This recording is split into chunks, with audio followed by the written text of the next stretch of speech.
తాకట్లో ఉన్న మీ బంగారాన్ని విడిపించి ఆ రోజు ఆన్లైన్ రేటుకి కొంటాం. Sharma gold company. నమస్కారం, వెల్కమ్ టు సుమన్ టీవీ. నేను గీతాంజలి. ప్రస్తుతం మనతో పాటు భారతీ శంకర పీఠం వ్యవస్థాపకులు, ప్రముఖ ఆధ్యాత్మికవేత్త, బ్రహ్మశ్రీ అన్నవరపు తిరుపతి మూర్తి అవధాని గురువు గారు ఉన్నారు. వారితో మాట్లాడదాం. గురుగారు నమస్కారం అండి. ఓం శ్రీ మహాగణాధిపతయే నమః. గురుగారు, మార్చి 29 పాల్గొన మాసం అమావాస్య. మళ్ళీ మామూలుగానే అమావాస్య కీడని అంటారు, అందులోనూ షష్టగ్రహ కూటమి ఉంది. అవును, ఆ ప్రభావం కూడా ఉంటుందన్న. అసలు కీడు అంటే ఎవరికి కీడు జరగబోతోంది, ఎలాంటి కీడు, వాటి నుంచి బయటపడాలంటే ఎలాంటి పరిహారాలు చేసుకోవాలి, వివరించండి.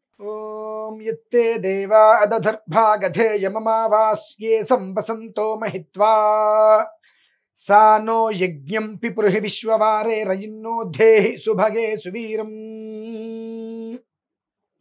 అమావాస్య మహాకీడు, పరమకీడు, ఉత్కృష్టమైన కీడు అని చెప్పి మన వాళ్ళందరూ అంటూ ఉంటారు.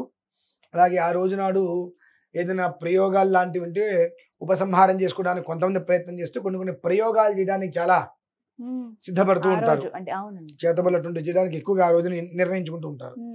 నాకు ఇందులో అర్థం కాని విషయం ఒకటి ఉందండి. ఒక నెలకి 15 తిథులు, అంటే ఒక పక్షానికి పౌర్ణమి నుంచి అమావాస్యకి 15, అమావాస్య నుంచి పౌర్ణమికి 15. ఈ పౌర్ణమి అమావాస్య ఈ రెండు పక్కన పెట్టేస్తే 28. ఈ రెండు కలిపితే 30. ఇంకా చెప్పాలంటే 14. అంటే శుక్లపక్షం రెండిట్లో వచ్చే తిథులు ఒకటే కాబట్టి పక్షం మారుతుంది కాబట్టి కొన్ని 30 తిథులుగా వేసుకుందాం. మనం మళ్ళీ మనోభావాలు దెబ్బతీస్తాయి కొంతమందికి. అంటే ఆ మనోభావాలు అంటే కూడా ఎవరికి తెలియదు. మళ్ళీ ఆ మనోభావాలు దెబ్బతింటుంటాయి చాలా మందికి. 30 తిథులు బాగుంది. ఈ 30 తిథులలో నందతిథి, రిక్తతిథి, భద్రతిథి 3 రకాల తిథులు ఉన్నాయి. ఇప్పుడు నాకు 40 సంవత్సరాలమ్మా. నాకు 7వ ఏట ఉపనయనమైంది. అంటే 33 సంవత్సరాలు అయింది నాకు ఉపనయనమై. అక్కడి నుంచి రోజు నేను సంధ్యానం చేసుకుంటూ వస్తున్నా. కానీ ఈ 33 సంవత్సరాలలో ఎక్కడా కూడా కీడు తిథి నాకు ఎక్కడ రాలా. నందతిథి, రిక్తతిథి, భద్రతిథిని నేను చూసా. కీడు తిథి అనేటువంటిది నేను ఎక్కడా కూడా చూడలా. అదే నాకు అర్థం కావట్లా. నేను దీని మీద కాస్త రీసెర్చ్ చేయగా నాకు అనిపించింది నిజమే కీడే. ఏంటి కీడు? అమావాస్య అనగానే 10 మంది జీవితాలని నాశనం చేయాలని చెప్పి కొంతమంది నెగిటివ్గా ఆలోచించే వారి మనస్తత్వాన్ని మించినటువంటి కీడు ఇంకొకటి లేదు అని. అంటే మనమే కీడు మనుషులం. ప్రపంచంలో మనకు మించినటువంటి కీడు మనుషులు లేరు. ఆ కీడు నేను కీడు అని చెప్పుకుంటే నన్ను ఎవరి దగ్గరికి రానిది కాబట్టి అమావాస్య కీడు అనేటువంటిది మనం చెప్పుకుంటూ ఉంటాం. కానీ అమ్మా, అమావాస్య చాలా అంటే చాలా ఉత్తమమైనటువంటిది, చాలా ఉత్తమమైంది. ఇంకా ఒక మాటగా చెప్పాలంటే షష్ఠగ్రహ కూటమి అనేటువంటిది అమావాస్య వలన రాబట్టి దేశం అనేటువంటిది కనీసం మాత్రం క్షేమంగా ఉంటుంది. అమావాస్య నాడు కనుక కాకుండా వేరే ఏదైనా షష్ఠగ్రహ కూటమి వచ్చిందంటే మీరు రాసి పెట్టుకోండి, ఉభయ భ్రష్టత్వం తప్పదు. అమావాస్య అంత మంచిదమ్మా. కాబట్టి శ్రీకృష్ణ పరమాత్మే ధర్మయుద్ధాన్ని కాంక్షి అమావాస్య రోజు నాడు యుద్ధానికి విజయ ముహూర్తం కోసం నిర్ణయించాడు. అంతకన్నా మనం గొప్పవాళ్ళ మాట కాదు అని చెప్పడానికి మనమెంత, మన బ్రతుకెంత. అమావాస్యను పట్టుకొని కీడు అంటే అందుకనే మనకు ఆ కీడు పట్టే శంకరుని బట్టి మనకు బ్రతుకు లేకుండా పోతున్నాయి. అన్ని తిథులలో పౌర్ణమి కన్నా 1000 రెట్లు గొప్పదమ్మా అమావాస్య. అదే అమావాస్య శనివారం రావడం యోగం కూడా. శనివారం వచ్చింది సార్. అమావాస్య యోగం. అష్టమి నుంచి లెక్కేసుకోండి. మొన్న అష్టమి శనివారం, మొన్న కాదు రేపు 22 అష్టమి శనివారం, ఖచ్చితంగా 8వ రోజు శనివారం అమావాస్య. ఒక 18 నక్షత్రాల వారికి ఏదైనా ప్రమాదం జరగవచ్చు. అందులో గత 20 రోజులుగా 30 రోజులుగా అనుభవించేటువంటి వాళ్ళకి కాస్త ఉపశమనం పొందవచ్చు. శనివారం రావటము అమావాస్య చాలా మంచిదమ్మా. దాన్ని కీడు అనుకోవడానికి వీల్లేదు. ఒక మగ మనిషితో ఇంకొక మగ మనిషి కూడా అర్ధరాత్రి నడవలేని పరిస్థితులు. ఇప్పుడు ఆడ మనిషి కాదు, ఇంకొక మగ మనిషే నమ్మలేని పరిస్థితులు. ఒక పశువుని ఇంకొక పశువు, ఒక పులిని ఇంకొక పులి నమ్ముతుంది. కానీ ఒక మనిషిని ఇంకొక మనిషిని నమ్మలేకపోతున్నాడని ఇక్కడ కీడు ఎవరిదమ్మా? ఎవరు? మనమే కీడు మనుషులు. మనకు మించిన కీడు ప్రపంచంలో ఎవరికీ లేదు. కానీ ఆ విషయాలు చెప్పుకుంటే మనలతో మాట్లాడరు, మనల్ని వెలేస్తారు. కాబట్టి అమావాస్య కీడు, అమావాస్య కీడు కదా, అందుకనే అనర్థాలు జరిగి వీడే వ్యధ పనులన్నీ చేస్తాడు. మళ్ళీ చేసే దుర్మార్గ పనులన్నీ వీడే. అని ఎప్పుడు కూడా అమ్మ సర్వేషాం అమావాస్య అంటారు. ప్రతి మాసానికి ప్రారంభం. అమావాస్య రాత్రి గడిచింది అంటే ఆ చీకటి ఉన్నటువంటి ఘడియలు ఏవైతే ఉన్నాయో ఆ ఘడియలు నీ జీవితం నుంచి వెళ్ళిపోతున్నాయి. నువ్వు ఎలా తీసుకుంటావు అలా. ఆ చీకటి గడియలు నీ జీవితం నుంచి వెళ్ళిపోతున్నాయి, నువ్వు తీసుకుంటావా? అమావాస్య వచ్చేసింది, మేఘాల ఆకాశాన్ని కప్పేసేసి చీకటి అయిపోయింది అనుకుంటావు, నీ బ్రతుకుంది. మరి ఏం చేయాలండి ఈసారి? మామూలుగా ఎప్పుడైనప్పటికీ కూడా అమావాస్య అంటే ఇంట్లో ఎన్ని దీపాలు వెలిగిస్తే అంత మంచిది. ప్రత్యేకమైన పూజలు చేసినా చేయకపోయినా దీపకాంతులు మన ఇంట్లో వెలిగినటువంటి దీపకాంతులు ఒకవేళ కరెంటు పోయినా సరే ఆ దీపకాంతులు మన ఇంట్లో బంగారపు వర్ణంలో ఇల్లుని తీసుకొస్తే చూసారండి, అంతటి సువర్ణ ప్రకారంగా గృహం అవుతుంది. నువ్వు 10 పెడతావా, 20 పెడతావా, 100 పెడతావా, ఓపిక. ఆ అమావాస్య చీకటిని జయించగలిగేటట్టుగా దీపాలు ఉండాలి. అలా దీపాలు కనుక పెట్టినట్లయితే ఎప్పుడూ కూడా ఆనందకరమైన జీవితం భగవంతుడు ఇస్తాడు. అయితే ఇన్ని చెప్పి ఈ అమావాస్య తప్పుదని నేను చెప్పను. కాకపోతే షష్ఠగ్రహ కూటమి అనేటువంటిది 6 గ్రహాలు పాపగ్రహాలతో వచ్చినాయి కనుక, అవునండి, పాపగ్రహంతో కూడుకుని వచ్చింది కనుక దాని యొక్క ప్రభావంతో ఈ లోకుల్లో చాలా మంది పైశాచికత్వాన్ని ప్రదర్శన చేస్తారు. అంటే 4 రోడ్ల కూడలిలో ఈ దిష్టి తీసిన పడేయటాలు, కొన్ని రకాలుగా గుమ్మడికాయలు అవన్నీ పడేయటాలు. ఇప్పుడు ఇది వచ్చింది కాబట్టి కొన్ని ప్రదేశాలలో చాలా మంది ఈ దుష్ట ప్రయోగాది, క్షుద్ర ప్రయోగ, పంచగిరి ప్రయోగ, శల్యతంత్రాది ప్రయోగ, బగలాది ప్రయోగ, సూరి ప్రయోగ, వార్తాళి ప్రయోగ, వారాహి ప్రయోగ, నవచండీ ప్రయోగ, శతచండీ ప్రయోగ, బుద్ధిమాంద్యాది ప్రయోగ, మహామారి ప్రయోగ, వివిధ అభిచారిక ప్రయోగాలన్నీ కూడా చేస్తారు ఈ సందర్భంగా.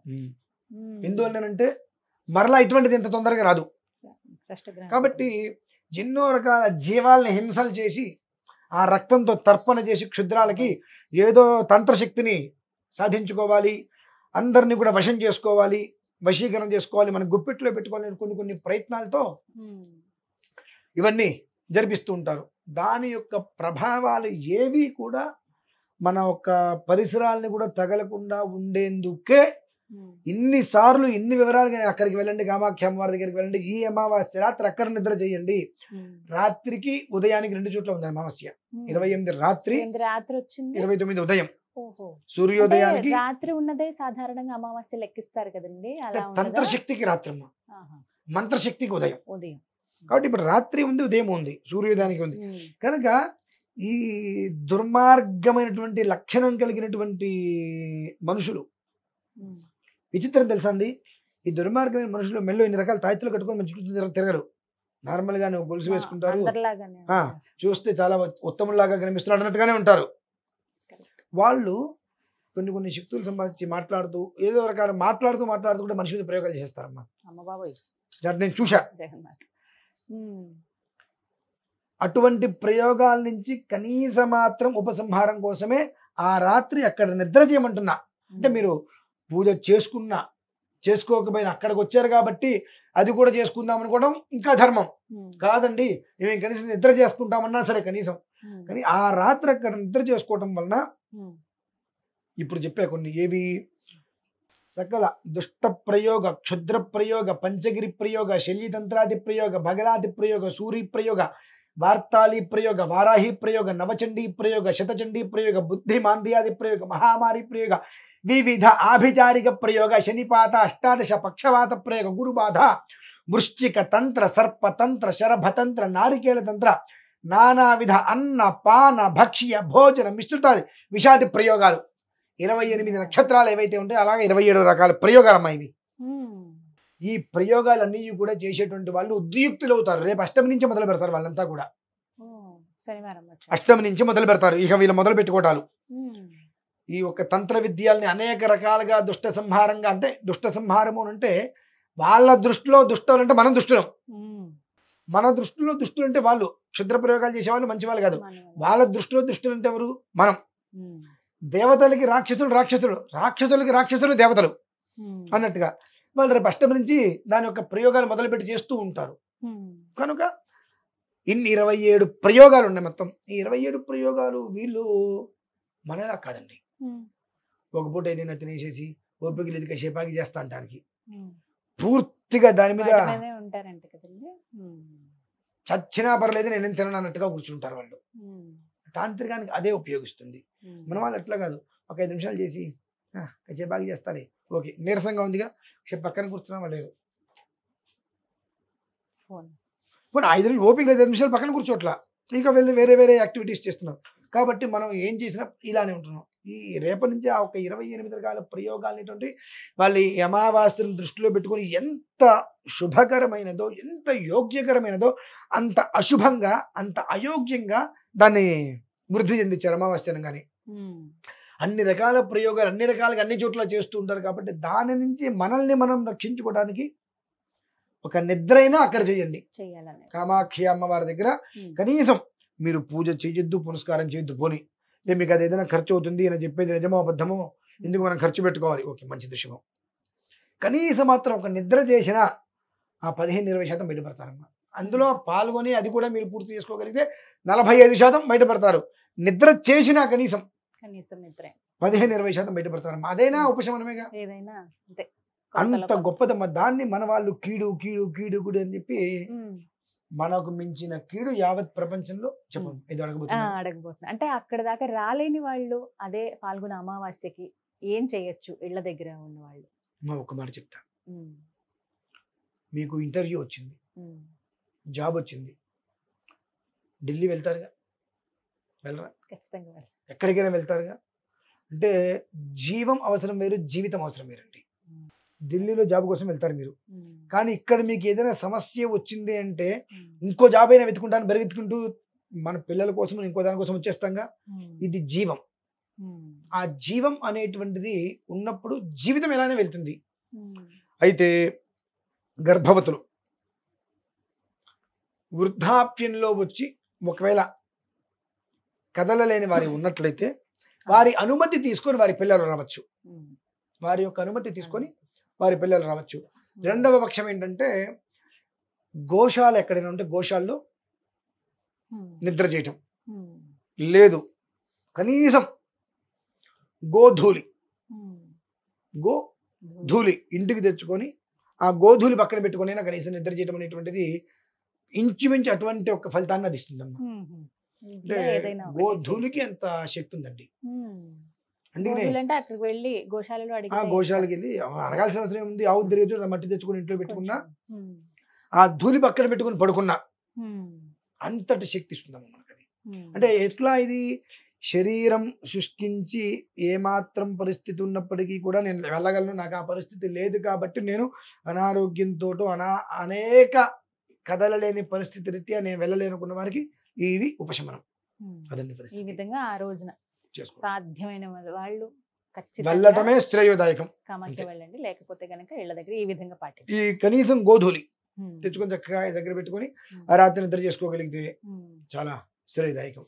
చక్కగా వివరించారండి. ధన్యవాదాలు గురువు గారు.